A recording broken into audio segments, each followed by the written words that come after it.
একটি ক্ষুদ্রতম খোরা মশা কি করে পৃথিবীর সবথেকে অহংকারী সবথেকে শক্তিশালী বাদশা নমরুদকে হত্যা করেছে। কোন গুনাহের কারণে আল্লাহ রাব্বুল আলামিন পৃথিবীর বুকে সবথেকে লজ্জাজনক শাস্তি দিয়েছেন। প্রিয় দর্শক, আমি আপনাদেরকে এই ইতিহাস জানাতে নিয়ে যাচ্ছি অহংকারী বাদশা নমরুদের ওই সমস্ত পাপ কাজের দিকে, যে পাপ কাজগুলো আল্লাহ রাব্বুল আলামিনকে তাকে এত বড় লজ্জাজনক শাস্তি দিতে বাধ্য করেছেন। এই জন্য প্রিয় দর্শক, নমরুদের ওই পাপ কাজগুলো জানার জন্য, নমরুদ কি করে বাদশা হইল এবং সে কোন কোন পাপ কাজের মধ্যে লিপ্ত হয়েছে, এই জন্য নমরুদের কিছু পরিচিতি আমাদের জানা দরকার। অহংকারী বাদশা নমরুদের রাজা কিভাবে সে হয়েছিল সে ব্যাপারে বেশ কয়েকটি ঘটনা আমরা জানতে পারি। কেউ কেউ বলেছেন এই অহংকারী বাদশা নমরুদ শিকারে পারদর্শিতার ক্ষমতাকে অলৌকিক মনে করে মানুষেরা তাকে রাজা বানিয়ে দেয়। আবার অনেক মানুষ মনে করে যে নমরুদ যে সময় বাদশা হয় ঠিক সেই সময়ে দুই গোষ্ঠীর মধ্যে লড়াই লাগে। সেই লড়াইয়ের মধ্যে হঠাৎ করে নমরুদ অল্প কিছু সংখ্যক সৈন্য বাহিনী নিয়ে এসে ওই দুই দলকে হারিয়ে দিয়ে সমস্ত লোকের রাজা হয়ে যায়।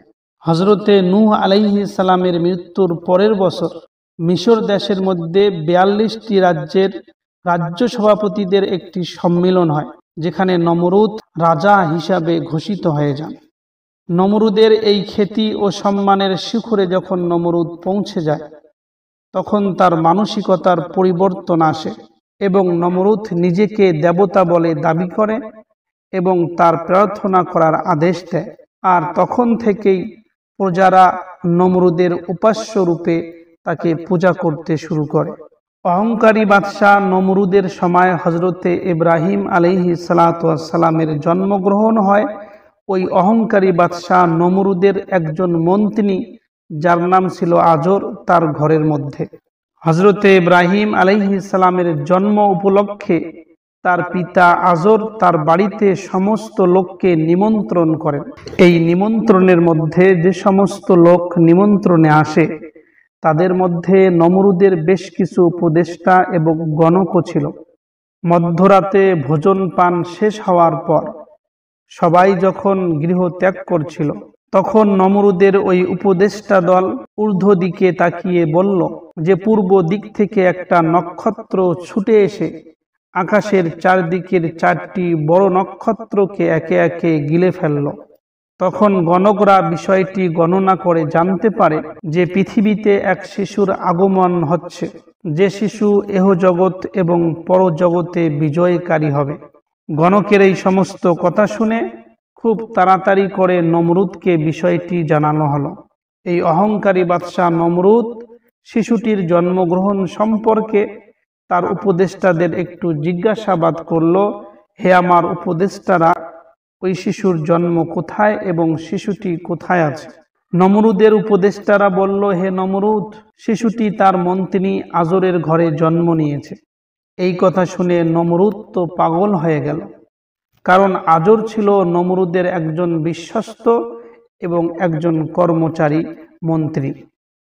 প্রিয় দর্শক, এই আজর ছিল মূলত দেবমূর্তি নির্মাতা, যার কারণে সমাজে এই আজরের সম্মান এবং প্রতিপত্তি ছিল। সবাই আজরকে খুবই ভালোবাসত। তাই বাদশাহ নমরুদ তার আজর মন্ত্রীকে না চটিয়ে এবং রাগ না তুলে শিশুটিকে অর্থ সম্পদের বিনিময়ে তার কাছ থেকে নেওয়ার চেষ্টা করতে লাগলো। যখন অহংকারী বাদশাহ নমরুদ তার মন্ত্রী আজরকে বলল, হে আজর, তোমার যে সন্তানটি আছে সেই সন্তানকে আমার কাছে দাও, এর বদলে আমি তোমাকে প্রচুর মাল সম্পদ দিব। প্রিয় দর্শক, কিন্তু এই প্রস্তাবে আজর অসম্মতি জানায় যে না, এটা কখনো সম্ভব নয়। এবং আজর একটি প্রবাদ বাক্য নমরুদকে সেই সময় বলেছিল যে, হে নমরুদ, গাধাকে বলা হয়েছিল যে আমি তোমাকে গোলা ভর্তি জব দেব যদি তুমি তোমার মাথাটা কেটে ফেলার আমাকে অনুমতি দাও। কিন্তু এই কথা শোনার পর গাধার মতন একটা নিম্ন শ্রেণীর পশু বলেছিল, যদি আমার মাথাই কেটে ফেলা হয় তবে গোলা ভর্তি জব আর আহার আমি কি করব? এই কথা দিয়ে আজর নমরুদকে বোঝাতে চাইল যে এত সম্পদ আপনি আমাকে দিতে চাইছেন, কিন্তু যদি ওই সম্পদ ভোগ করার মতন লোকেই না থাকে তাহলে আমি ওই সম্পদ কি করব। আজরের এই কথা শুনে অহংকারী বাদশাহ নমরুদ রেগে যায় এবং তাদের জীবন নাশের একটা হুমকি দিয়ে দেয় যে, হে আজর, যদি তুমি তোমার ছেলেকে আমার হাতে তুলে না দাও তাহলে তোমাদেরকে ধ্বংস করে দেওয়া হবে। পরে উপায় না পেয়ে আজর তার ছেলেকে তার হাতের মধ্যে 3 দিন পর দেওয়ার জন্য একটা প্রতিজ্ঞা করে। এইদিকে আজর এই 3 দিনের মধ্যে তার নিজের সন্তানের পরিবর্তে তার একটি দাসী ছিল, তার সন্তানকে নমরুদের হাতে তুলে দেয়। নমরুদ তখন ওই শিশুটাকে হত্যা করে ফেলে। এরপরে ইব্রাহিম আলাইহিস সালাম লুকায়িতভাবে জীবন যাপন শুরু করে। ইব্রাহিম আলাইহিস সালাম 10 বছর সকলের থেকে আড়াল হয়ে একটি গুহার মধ্যে বসবাস শুরু করে। এমন হইতে পারে নির্জনে বসবাস করার সময় ইব্রাহিম আলাইহিস সালাম সেই বাল্যকাল থেকেই প্রকৃত স্রষ্টাকে নিয়ে গভীরভাবে ভাবতে শুরু করেছিল। অবশেষে ইব্রাহিম আলাইহিস সালাম আসল স্রষ্টাকে চিনতে পারে, আর তাই তার গোত্রের লোকদের ইব্রাহিম আলাইহিস সালাম দেবদেবীর অসারত্ব দেখিয়ে দিতে সেই সব মূর্তি ভেঙে ফেলায়। ঘটনাটি বড়ই বিখ্যাত। তখনও ইব্রাহিম আলাইহিস সালামের যুবককাল ছিল। একদিন ওই এলাকার মধ্যে একটি মেলা চলতেছিল, একটি উৎসব ছিল। সেই উৎসবের মধ্যে সমস্ত লোক চলে যায়, কিন্তু ইব্রাহিম আলাইহিস সালাম বাড়িতেই থেকে যান। যখন এলাকা শূন্য হয়ে যায়, সমস্ত লোক ওই উৎসবের মধ্যে চলে গেছে, ইব্রাহিম আলাইহিস সালাম ওই এলাকার সবথেকে বড় মন্দিরের মধ্যে চলে যায় এবং মন্দিরের মধ্যে যতগুলো দেবদেবী ছিল সমস্ত দেবদেবীকে ভেঙে দিয়ে যেটা সব থেকে বড় দেবী ছিল তার ঘাড়ের মধ্যে ইব্রাহিম আলাইহিস সালাম একটি কুড়ুল রেখে দিয়ে আসে। পরে যখন এলাকার সমস্ত লোক বাড়িতে ফিরে এসে তাদের দেবদেবীর অবস্থা দেখতে পারে, তখন সবাই ইব্রাহিম আলাইহিস সালামকে জিজ্ঞাসা করে, হে ইব্রাহিম, তুমি তো এই দেবদেবীকে মন্দ বলো, তুমি ছাড়া এই কাজ কেউ করতে পারে না। কিন্তু ইব্রাহিম আলাইহিস সালাম বললেন যে, ওই দেখো বড় মূর্তিটির ঘাড়ের মধ্যে একটি কুড়ুল রয়েছে, তোমরা সবাই তাকেই জিজ্ঞাসা করো, সেই বলে দেবে যে কে তাদের সঙ্গে এই দুরবস্থা করেছে। কিন্তু দেবদেবী এবং মূর্তি তো কথা বলতে পারে না। অবশেষে সবাই জানতে পারে এটা ইব্রাহিমের কাজ। এর ফলে হযরতে ইব্রাহিম আলাইহিস সালামকে বন্দী করা হয় এবং নমরুদের দরবারের মধ্যে ইব্রাহিম আলাইহিস সালামকে নিয়ে যাওয়া হয়। নমরুদ ইব্রাহিম আলাইহিস সালামকে জিজ্ঞাসা করল, হে ইব্রাহিম, তুমি যে আমার মূর্তিগুলোর এইরকম মন্দ বলে রাখো, তোমার প্রতিপালককে? ইব্রাহিম আলাইহিস সালাম উত্তরে বলল, আমার প্রতিপালক এক, যার কোনো শরিক নেই, যিনি আরশের অধিপতি। এটা ছিল নমরুদ এবং ইব্রাহিম আলাইহিস সালামের তর্ক। ইব্রাহিম আলাইহিস সালামের এই উত্তর শুনে নমরুদ রেগে গিয়ে লোকদেরকে বলল, হে আমার লোকেরা, তোমরা সবাই মিলে এই ইব্রাহিমকে পুড়িয়ে ফেলো। হে আমার লোকেরা, যদি তোমরা তোমার দেবতাদের কিছু সাহায্য করতে চাও তাহলে এই ইব্রাহিমকে পুড়ে ফেলো। এরপরে নমরুদ বলল, একটি অগ্নিকুণ্ড তৈরি করো আর ইব্রাহিমকে জ্বলন্ত আগুনে ফেলে দাও, আর তোমরা পাহারা দাও যেন ইব্রাহিমের কোনো সাহায্যকারী তাকে কোনো সাহায্য করতে না পারে। নমরুদের এই ঘোষণা করার পরে লোকেরা এক জায়গায় লকড়ি জোগাড় করে সেগুলোতে তেল এবং ঘি ঢেলে তার মধ্যে আগুন জ্বালিয়ে দিল। 7 দিন পর পূর্ণ অগ্নিকুণ্ড তৈরি হলো। কিন্তু সমস্যা হলো, হযরতে ইব্রাহিম আলাইহিস সালামকে আগুনে নিক্ষেপ করার জন্য কেউ আগুনের ধারে কাছেও পৌঁছাতে পারছিল না, কেননা আগুন ছিল এত বড়, যার তাপ অনেক দূর থেকে অনুভব করা যাচ্ছিল। এই সময়ে ইবলিস পর্যটকের বেশে সেই এলাকার মধ্যে আসে এবং সবাইকে একটা চরক গাছ তৈরি করার পরামর্শ দেয়। পরে এই চরক গাছ তৈরি করে সেখানে ইব্রাহিম আলাইহিস সালামকে বেঁধে ওই চরক গাছের মাধ্যমে ইব্রাহিম আলাইহিস সালামকে জ্বলন্ত অগ্নিকুণ্ডে ফেলে দেওয়া হয়। প্রিয় দর্শক, যখন ইব্রাহিম আলাইহিস সালামকে আগুনে ফেলে দেওয়া হয় তখন হযরতে জিবরাইল আলাইহিস সালাম ইব্রাহিম আলাইহিস সালামকে জিজ্ঞাসা করে, হে ইব্রাহিম, তুমি কি আমার সাহায্য চাও? কিন্তু হযরতে ইব্রাহিম আলাইহিস সালাম বললেন, হে জিবরাইল, আমি তোমার কাছে সাহায্য চাই না, আমি শুধু আমার আল্লাহর কাছে সাহায্য চাই। ইব্রাহিম আলাইহিস সালামের এই কথার সঙ্গে সঙ্গে মহান আল্লাহ রব্বুল আলামিন বলেন, হে অগ্নি, তুমি হযরতে ইব্রাহিম আলাইহিস সালামের জন্য শীতল এবং নিরাপদ হয়ে যাও। হযরতে ইব্রাহিম আলাইহিস সালাম 40 দিন পর্যন্ত অগ্নিকুণ্ডে ছিলেন। এরপরেও লোকেরা দেখলো হযরতে ইব্রাহিম আলাইহিস সালাম সম্পূর্ণ সুস্থ, জীবিত অবস্থায় অগ্নিকুণ্ড থেকে বেরিয়ে এসেছে। এতে হযরতে ইব্রাহিম আলাইহিস সালামের সম্প্রদায় অবাক এবং হতবাক হয়, কিন্তু তবুও তারা এত কঠিন ছিল, কেউ ঈমান আনেননি। অহংকারী বাদশাহ নমরুদের একটি ভয়াবহ স্বপ্ন। একদা নমরুদ স্বপ্ন দেখল, অগ্নিকুণ্ড থেকে খোলা তরবারি হাতে নিয়ে এক ব্যক্তি বেরিয়ে নমরুদের দিকে দৌড়ে আসছিল। এই অবস্থা দেখে নমরুদ দৌড়ে পালালো। নমরুদের দৌড়ানো দেখে সেই ব্যক্তি একটি ডিম ছুঁড়ে নমরুদের দিকে মারল এবং ওই ডিমটি মাটিতে পড়ে ভেঙে যাওয়া মাত্র বিশাল একটি নদীতে ওই ডিমটি পরিণত হলো। সেই নদীর মধ্যে নমরুদের সকল সৈন্য সামন্ত ডুবে গেল। কেবল নমরুদ নিজে এবং 3 জন সঙ্গীর সঙ্গে সে জীবিত ছিল। সে আবার দেখল ওই নদী পুনরায় ডিমে পরিণত হয়েছে এবং পরে সেই ডিম থেকে এক পেঁচা উড়িয়ে এসে ঠুকরে তার 2 চোখ তুলে ফেলল। অহংকারী বাদশাহ নমরুদ তার গণকদের কাছে এই স্বপ্নের ব্যাখ্যা করতে চায়। তার গণকরা এই স্বপ্নের ব্যাখ্যা করল যে হযরতে ইব্রাহিম আলাইহিস সালামের হাতে নমরুদের পরাজয় ঘটবে। এই কথা শুনে হযরতে ইব্রাহিম আলাইহিস সালামকে হত্যা করার জন্য নমরুদ লোক পাঠিয়ে দিলেন, কিন্তু তারা ইব্রাহিম আলাইহিস সালামের কাছে গিয়ে তাকে পেলেন না। এতে নমরুদ রেগে গিয়ে খোদার বিরুদ্ধে যুদ্ধ ঘোষণা করে এবং জান্নাতে যাওয়ার জন্য একটি বিশাল টাওয়ার বানাতে বলেন। নমরুদের লোকেরা সেই বিশাল বড় টাওয়ার নির্মাণ করে, কিন্তু সেটা কোনো কাজেই আসলো না। হঠাৎ একদিন সেই টাওয়ার বিশাল শব্দ করে ভেঙে পড়ল। এই টাওয়ার ধ্বংসে নমরুদের নিজের সন্তান সহ অনেক মানুষের হতাহতের ঘটনা ঘটে। তবুও নমরুদের স্বর্গে যাওয়ার আকাঙ্ক্ষা থেমে যায়নি। এই সময় তার পরিষদের একজন নমরুদকে একটি অদ্ভুত পরামর্শ দেয়। তার পরামর্শে 4টি বৃহৎ শকুন পালন করা হয়। অতঃপর শকুন 4টিকে কয়েকদিন অভুক্ত রেখে সিন্ধুকের 4 কোণায় বেঁধে দৃষ্টির সীমানায় ঝুলিয়ে দেওয়া হয় মাংসের টুকরা। প্রিয় দর্শক, নমরুদ ও তার সেনাপতি প্রস্তুত হয়ে সিন্ধুকে আরোহণ করে ঊর্ধ্বপানে উড়ে চলল। ঊর্ধ্ব আকাশে যখন পৌঁছালো তখন সেখান থেকে আকাশ বা পৃথিবীর কিছুই আর দেখা যায় না। এরপর সেই জায়গায় গিয়ে নমরুদ তীর নিক্ষেপ করার প্রস্তুতি নিলেন। তারপর একের পর এক নমরুদ ও তার সেনাপতি তীর উপরের দিকে নিক্ষেপ করলেন। সে সময় মহান আল্লাহ রব্বুল আলামিন হযরতে জিবরাইল আলাইহিস সালামকে বললেন, আমার এই বান্দা যেন নিরাশ না হয়।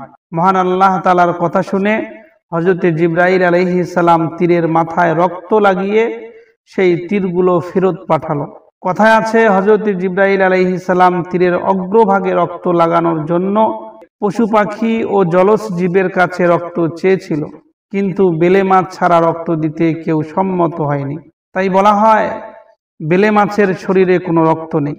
এইভাবে হযরতে জিবরাইল আলাইহিস সালাম রক্ত মেখে যখন তীরগুলো ফেরত পাঠালো, যাতে করে নমরুদ বুঝতে পারে যে তিনি হযরতে ইব্রাহিম আলাইহিস সালামের আল্লাহকে হত্যা করতে পেরেছে।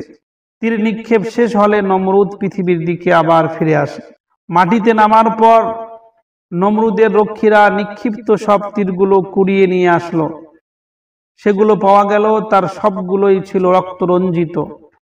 নমরুদ রক্তমাখা তীরগুলো দেখে আনন্দে আত্মহারা হয়ে গেল এবং বলে উঠল, হে আমার লোকেরা, নিশ্চয়ই আমরা হযরতে ইব্রাহিমের খোদা এবং ইব্রাহিমের আল্লাহকে এবং স্বর্গের সমস্ত জান্নাতের সমস্ত বাসিন্দাদের হত্যা করতে সমর্থ হয়েছি এবং তার সাক্ষ্য বহন করে এই যে তীরের মাথার মধ্যে রক্ত লেগে আছে। এখানেই নমরুদ ক্ষান্ত হয়নি, বরং আল্লাহ তাআলার সৈন্যের সঙ্গে লড়াই করার জন্য প্রস্তুত হয়েছে। এই ঘটনার পরে আল্লাহ রাব্বুল আলামিন হযরত ইব্রাহিম আলাইহিস সালামকে আদেশ করলেন, হে ইব্রাহিম, তুমি নমরুদের কাছে গিয়ে তাকে সতর্ক করে দাও, তার উপরে আল্লাহর আযাব আসবে। ইব্রাহিম আলাইহিস সালাম যখন নমরুদের কাছে গেল এই খবর জানাতে, ইব্রাহিম আলাইহিস সালামকে দেখে নমরুদ বড়ই উৎফুল্ল হলো এবং ইব্রাহিম আলাইহিস সালামকে নমরুদ বলল, হে ইব্রাহিম, নিশ্চয়ই আমি তোমার খোদাকে হত্যা করেছি। এই কথা বলার সঙ্গে সঙ্গে নমরুদের লোকেরা ইব্রাহিম আলাইহিস সালামকে ওই তীরগুলো এনে দেখালেন। হযরত ইব্রাহিম আলাইহিস সালাম বলে উঠলেন, আমার স্রষ্টা চিরঞ্জীব, চিরস্থায়ী। তখন নমরুদ বললেন, হে ইব্রাহিম, যদি তোমার খোদা মারা না যায় তবে তুমি তোমার খোদাকে বলো সে যেন তার সৈন্য দলকে এক জায়গায় করে, আমিও আমার সৈন্যগুলোকে এক জায়গায় করব এবং তোমার খোদার সঙ্গে আমার যুদ্ধ হবে। এই কথা শুনে হযরত ইব্রাহিম আলাইহিস সালাম নমরুদকে বললেন, হে নমরুদ, তুমি আল্লাহকে ভয় করো।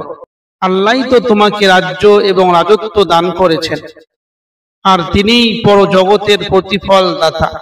এরপরে ইব্রাহিম আলাইহিস সালাম নমরুদের সঙ্গে নির্দিষ্ট একটা দিনের ফয়সালা করে ফেলল, যে দিনের মধ্যে নমরুদের সৈন্য সামন্ত এবং আল্লাহ তাআলার সৈন্যদের সঙ্গে লড়াই হবে। নির্দিষ্ট দিনে নমরুদের সৈন্য বাহিনী একটি ময়দানের মধ্যে একত্রিত হলো। নমরুদ ইব্রাহিম আলাইহিস সালামকে বলল, হে ইব্রাহিম, তোমার খোদার সৈন্য দল কোথায়? হযরত ইব্রাহিম আলাইহিস সালাম নমরুদকে বলল, ওই দেখো দূরের আকাশের দিকে। দূরের আকাশে কালো রঙের মেঘ দেখা যাচ্ছিল। যখন সেই মেঘগুলো কাছে এলো, সেখানে দেখতে পাওয়া গেল লক্ষ লক্ষ মশা গুনগুন করে শব্দ করে ময়দানকে মুখরিত করে তুলেছে। কিন্তু নমরুদ অহংকারের সুরে বলল, এ তো মশা, তুচ্ছ প্রাণী। তবু আবার এই মশাগুলো তো নিরস্ত্র, আমার সৈন্যের সঙ্গে তারা কিভাবে লড়াই করতে পারবে? এরকম কথাবার্তা চলছিল। এরই মধ্যে প্রতিটি সৈন্যের মাথার উপর মশা ঘুরতে শুরু করলো। সৈন্যদের বুঝে ওঠার আগেই মশাগুলো তাদের নাক দিয়ে তাদের মস্তিষ্কে প্রবেশ করলো, তারপর দংশন করতে শুরু করলো। সৈন্যদের মধ্যে বিশৃঙ্খলা সৃষ্টি হয়ে গেল। সৈন্যরা হিতাহিত জ্ঞান হারিয়ে তীরান্দাজরা আসমানের দিকে তীর নিক্ষেপ করতে শুরু করলো।